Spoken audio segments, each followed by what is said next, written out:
Ginawa niyang hugis baril ang kanyang mga daliri at tinutukan ng isang ibong lumilipad sa himpapawid. Bigla na lang sumabog ang ibon at bumagsak sa lupa.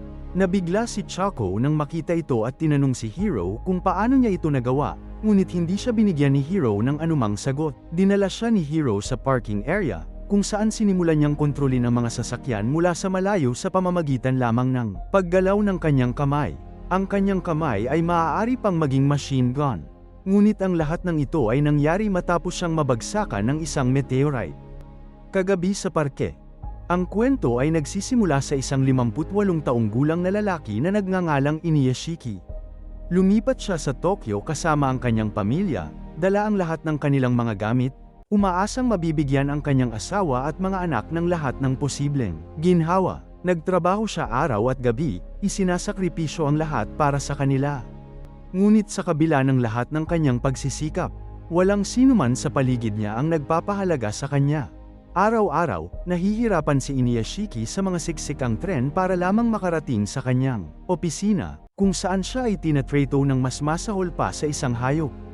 Isang araw, habang nakaupo siya sa labas ng kanyang bahay, naliligaw sa pag-iisip tungkol sa kanyang miserableng buhay, biglang dumating ang isang aso at tumayo sa harap niya. Sa leeg ng aso ay may isang sulat mula sa may-ari nito, na nagsasabing ang pangalan ng aso ay Hanako at tinatanong kung sino man ang makakita nito na alagaan itong mabuti.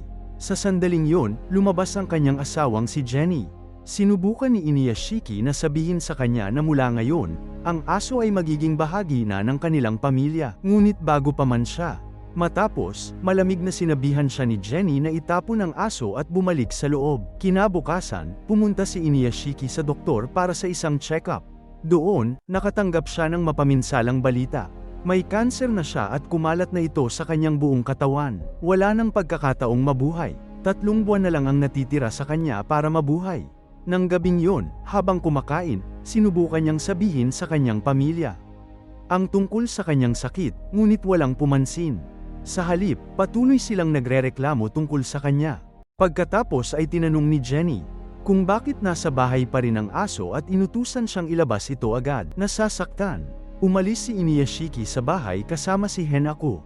Pagkatapos maglakad ng ilang kilometro, iniwan niya ang aso at mabilis na tumakbo palayo para hindi siya masundan nito. Ngunit patuloy siyang hinabol ni Hanako. Kalaunan, nakarating si Inuyashiki sa isang parke at inakala niyang naiwan niya ang aso. Ngunit nang lumingon siya, tahimik na nakaupo roon si Hanako. Nang makita niya muli ang aso, lumuha siya ng luha. Humingi siya ng paumanhin sa pagtatangkang iwan ito. Ilang sandali pa, napansin niya ang isang batang lalaki na nakaupo sa isang kalapit na bangko. Bigla, isang nakasisilaw na liwanag ang bumalot sa kalangitan. Natakot si Hanako at tumakbo palayo. Pagkatapos, isang malakas na pagsabog ang naganap at natamba si Inuyashiki. Kinabukasan, nang magising siya, may kakaiba siyang napagtanto. Nakakita siya ng maayos kahit wala ang salamin. Nakita rin niya na naroon pa rin si Hanako na naghihintay sa kanya. Kaya, inuwi niya ang aso. Habang nag-aalmusal, uminom siya ng miso soup, ngunit pagkatapos, nakaramdam siya ng matinding uhaw at uminom ng maraming tubig. Nang pumunta siya sa kanyang silid, napansin niya ang singaw na lumalabas sa kanyang mga kamay. Mabilis niyang hinubad ang kanyang damit. May naramdaman siyang kung ano ay mali. Bigla, ang kanyang kanang braso ay naging isang futuristic na sandata. At lahat ng sopas sa loob niya ay natapon. Nang hawakan niya ang kanyang mukha, may naramdaman siyang kakaiba sa kanyang leeg. Habang hinihila niya ang kanyang balat, ang kanyang mukha ay humiwalay sa kanyang ulo. Sa loob, nakakita siya ng mga alambre sa halip na laman. Nang tingnan ang kanyang sarili sa salamin, siya ay nagulat. Ang kanyang dalawang braso ay naging mga sandata. Hindi niya maintindihan kung ano ang nangyayari sa kanya. Maging si Hanako ay natakot at nagsimulang tumahol. Nang marinig ang ingay ay nagmamadaling pumasok si Jenny sa silid. Ngunit bago pa man siya makakita ng anuman, bumalik sa normal ang kanyang katawan. Hindi pa rin lubos na nauunawaan ni Inuyashiki ang kanyang mga kapangyarihan at inakala na ang lahat ng nangyari ay maaaring isang panaginip. Ngunit hindi doon nagtatapos ang kanyang mga problema. Nang araw ding yun, tinanggal siya sa kanyang trabaho, na nag-iwan sa kanya na nag-aalala kung paano niya babayaran ang kanyang mga utang. Gayunpaman, ang kanyang pinakamalaking alalahanin ay ang kanyang pamilya. Habang pauwi, nakakita siya ng isang nasugatang kalapati. Kinuha niya ito at sa pamamagitan ng kanyang mga kapangyarihan, nakita niya ng eksakto kung saan ito nasaktan. Matapos itong hawakan ng ilang sandali, ang kalapati ay tuluyang gumaling at lumipad palayo. Sa sandaling yun, napagtanto ni Inuyashiki na nagkaroon na siya ng kakayahang magpagaling ng iba. Noon din, narinig niya ang isang babaeng umiiyak at nagmamakaawa sa mga doktor na iligtas ang kanyang 10 taong gulang na anak na lalaki. Ang boses ay nagmumula sa isang kalapit na ospital, kaya't nagmadali siyang pumunta roon. Pumasok siya sa isang silid at nakita ang isang batang lalaki na nasa coma.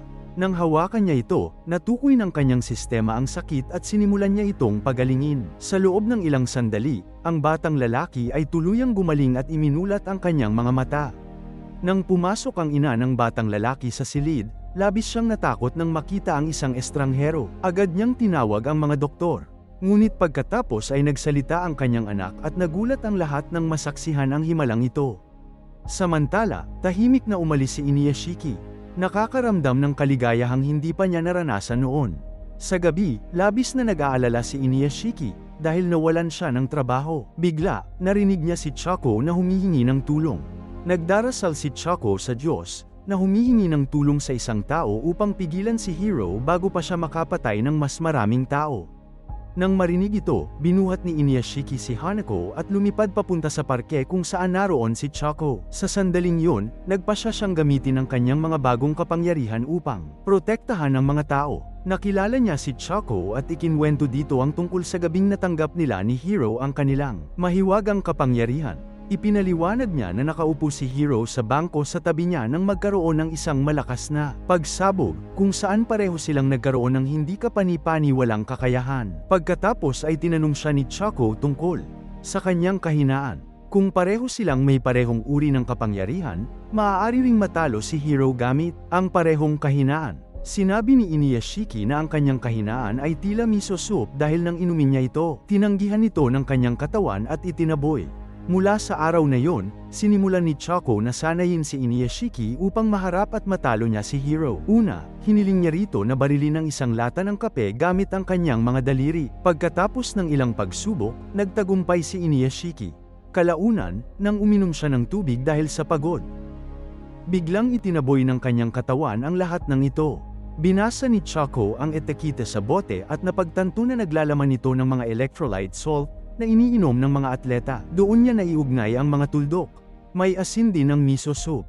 Nangangahulugan ito na hindi kayang i-proseso ng katawan ni Inuyashiki ang sodium. Kinabukasan, pauwi na si Shine galing paaralan nang makita niya si Hiro. Inimbitahan niya ito sa kanyang bahay, sinabing siya lang at ang kanyang matandang lola ang nakatira doon.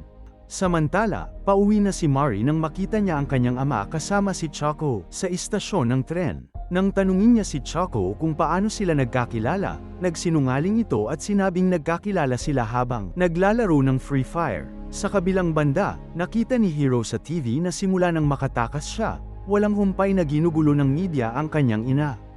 Daan-daang reporter ang pumaligid sa kanya, nagbabato ng mga walang basehang paratang sa kanya at sinisisi siya sa mga krimen ng kanyang anak. Kalaunan, nalaman ni Hiro na hindi kayang tiisin ng kanyang ina ang pressure at namatay na. Pinuno siya ng balitang ito ng galit. Nabasa niya ang isang online chat, kung saan pinag-uusapan ng mga tao ang kaso. Isang binata ang buong pagmamalaking sumulat na ibinigay niya ang address ng ina ni Hiro sa reporter. Marami pang iba ang pumuri sa kanya dahil dito at galit na tinawag ni Hiro ang batang yon. Tuwang-tuwa ang batang lalaki na makita siya dahil hinahanap ng buong mundo si Hiro. Ngunit biglang itinuro ni Hiro ang kanyang daliri sa screen at binaril siya. Nagmakaawa ang batang lalaki, ngunit hindi tumigil si Hiro hanggang sa mamatay siya. Pagkatapos noon, ginawa rin ito ni Hiro sa lahat ng nasa chat na pumuri sa batang yon. Ang insidenteng ito ay nagdulot ng kaguluhan sa punong tanggapan ng pulisya ng Tokyo. Nang gabing yon, lumapit si Shine upang kausapin si Hiro. Inamin niya na siya ang may pananagutan sa pagpatay sa pamilya. Gayunpaman, tumanggi si Shine na maniwala na kayang gawin ni Hiro ang isang kakilakilabot na krimen. Upang patunayan ito, ipinakita ni Hiro sa kanya ang kanyang robotic arm at pagkatapos ay sinama siya sa paglipad. Sa panahong yun, umiyak si Shine para sa mga taong pinatay ni Hiro. Gayunpaman, sinabi niyang hindi siya aalis sa tabi niya. Kalaunan ay bumalik sila sa bahay. Habang umiinom ng tubig si Shine, biglang sumugod ang mga armadong ahente sa bahay. Agad na sumigaw si Shine kay Hero upang tumakbo palayo, ngunit sa halip ay mahigpit siyang niyakap ni Hero at itinulak sa lupa, gamit ang sarili niyang katawan bilang panangga. Laban sa mga bala ng ahente. Pagkatapos ay inilabas niya ang kanyang robotic arm at naglunsad ng isang malakas na kontra-atake. Napatay ang lahat ng ahente. Nang matapos ang lahat, nakita ni Hero na patay na ang lola ni Shine. Pagkatapos ay napagtanto niya na si Shine mismo ay hindi na humihinga, kahit na sinubukan niyang protektahan ito. Tinamaan na ito ng ilang bala. Wala na siyang magagawa, kaya tumakas siya. Pagkatapos ng pagkamatay ni Shine, nilamon si Hero ng nag-aalab na pagnanais na maghiganti. Ang kanyang isipan ay puno ng pagkahilig sa dugo. Kinabukasan, sinabihan ni Inuyashiki ang kanyang asawa at mga anak na manatili sa bahay at huwag gumamit ng anumang telepono, computer o screen sa anumang pagkakataon, dahil sinimulan na ni Hero ang pagpatay ng mga tao gamit ang mga screen. Ngunit gaya ng dati, hindi siya pinansin ng kanyang pamilya at nagpatuloy sa kanilang mga karaniwang gawain. Pagkalipas ng ilang oras, hinarang ni Hero ang pinakamalaking screen ng lungsod at hinarap ang publiko. Sinabi niya na dahil ang mga pulis ang nagpasimula ng digmaan, siya ang tatapos nito, at ang kanyang paghihiganti ay matatapos lamang kapag ang lahat ng tao sa bansa ay patay na. Pagkatapos nito, sinimulan ni Hero ang pagpatay ng mga tao sa mga kalye sa pamamagitan ng pagturo sa kanila sa pamamagitan ng screen. Samantala, si Inuyashiki ay nagsasanay kasama si Choco. Nang makarinig siya ng mga taong sumisigaw, nagmadali siyang tumulong sa kanila. Hinak niya ang mga screen at pinalitan ang broadcast ni Hero ng programa ng isang news anchor, ngunit bigla siyang binaril sa ulo at bumagsak. Kasabay nito, sina Mari at ang kanyang mga kaibigan ay naggalugad sa isang gusali nang marinig nila ang tungkol sa pag-atake ni Hero. Kinuha ng mga bata ang kanilang mga telepono upang matuto ng higit pa, ngunit sinimulan din silang patayin ni Hero. Sa gitna ng kaguluhang ito, muling hinak ni Inuyashiki ang mga screen at nagplay ng video ni Choco, kung saan binalaan niya ang lahat na lumayo sa mga telepono, computer at TV. Nang marinig ito, nagpaputok si Hero ng mga missile sa malalaking screen ng lungsod. Nagpaputok din siya ng mga missile sa ilang mga gusali, kabilang ang kinaroroonan ni Mari. Sa sandaling yun, lumitaw si Inuyashiki sa harap ni Hero at sinabihan siyang itigil ang kanyang pagsira. Inihayag niya na naroon din siya noong gabi ng pagsabog nang makuha ni Hero ang kanyang kapangyarihan. Ngunit tumanggi si Hero na huminto, kaya pinaputukan siya ni Inuyashiki. Nagsimula ang isang matinding labanan. Sumugod si Hero gamit ang mga misil habang lumaban si Inuyashiki. Habang nakikipaglaban, narinig ni Inuyashiki ang kanyang anak na sumisigaw at sumugod upang tulungan ito, ngunit hinawakan siya ni Hero at inihagis sa isang gusali na nagpalipad sa kanya. Sa isang news helicopter, sinundan ni Hero at itinulak ang reporter at cameraman palabas ng helicopter, na hawakan ni Inuyashiki ang kamay ng cameraman sa tamang oras, na nagligtas sa kanya. Gayunpaman, napatay ni Hero ang piloto, na naging sanhi ng pagkawala ng kontrol ng helicopter at pagbagsak patungo sa isang gusali. Sa huling sandali, tumalon si Inuyashiki kasama ang cameraman at ligtas na lumapag sa isang rooftop, ngunit ilang sandali pa, dumating si Hero at binaril ang cameraman. Pagkatapos ay hiniling niya kay Inuyashiki na sumama sa kanya at nagsimulang uminom ng tubig. Sa sandaling yun, pinaputok ni Inuyashiki ang bote mula sa kanyang kamay at inihagis sa kanya ang isa pang bote, ang naglalaman ng tubig na mayaman sa sodium. Pagkainom ni Hero nito, nagsimulang mag-malfunction ang kanyang sistema. Sa kabila nito, nagpatuloy siya sa pakikipaglaban at pareho silang lumipad sa kalawakan. Nang malapit ng mag-atake si Hero, nagsimulang sumabog ang mga makina sa loob ng kanyang katawan. Pumalpak ang kanyang mga makina. Sinamantala ito, naglunsad si Inuyashiki ng isang malakas na misil at tinalo si Hero. Pagkatapos nito, sumugod siya upang iligtas ang kanyang anak na babae, ngunit nang marating niya ito, patay na ito. Sinubukan niyang buhayin muli si Mari gamit ang CPR. Sa kasamaang palad, huminga muli ito. Pagkatapos nito, ginamit niya ang kanyang mga kapangyarihan upang lubusan itong pagalingin. Kakayakap lang niya sa kanyang anak nang biglang lumitaw muli si Hero at itinapon ito sa malayo. Ngayon, tuluyan nang nawala ng malay si Hiro, sinimulan niyang patayin ang natitirang nakaligtas. Sa wakas, tumayo siya sa harap ni Mari at sinubukang barilin ito. Tumalon si Inuyashiki upang protektahan ito, ngunit nabaril pa rin ito. Sumugod si Inuyashiki upang pagalingin ito bago ito namatay, ngunit hinawakan siya ni Hiro at brutal na pinaghahampas.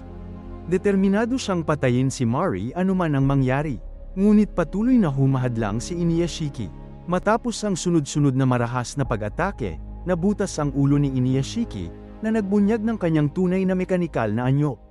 Napagtanto ni Mari na ang kanyang ama ay hindi isang ordinaryong tao. Sa sandaling yun, paulit-ulit na hinampes ni Hiro ang ulo ni Inuyashiki gamit ang isang bakal na pamalo. Pagkatapos ay kinaladkad niya si Mari patungo sa bintana at pinagbantaan itong itapon palabas. Nagmakaawa si Inuyashiki para sa buhay ng kanyang anak, ngunit hindi nagpakita ng awa si Hiro. Sa sandaling itapon ni Hiro si Mari palabas ng bintana, agad na naipon ang lahat ng lakas ni Inuyashiki, nagkaroon siya ng napakalaking kapangyarihan at sa isang suntok lang ay pinunit niya si Hiro. Pagkatapos ay lumipad siya ng buong bilis. At nagawang maabyutan si Mari bago pa man ito bumagsak sa lupa. Pagkalipas ng isang linggo, inihayag ng balita ang pagkamatay ni Hiro at opisyal na isinara ang kaso. Gayunpaman, ilang piraso lamang ng kanyang katawan ang natagpuan ng pulisya. Ang iba ay nawawala. Sa bahay ni Inuyashiki, walang sinuman maliban kay Mari ang nakakaalam ng kanyang tunay na pagkakakilanlan. Samantala, nabunyag na buhay pa si Hiro. Aalis na siya sa Japan. Bago umalis, pumunta siya upang salubungin si Chako sa huling pagkakataon. Natuwa si Chako na makita siyang buhay at hiniling dito na maglaro ng video game sa huling pagkakataon.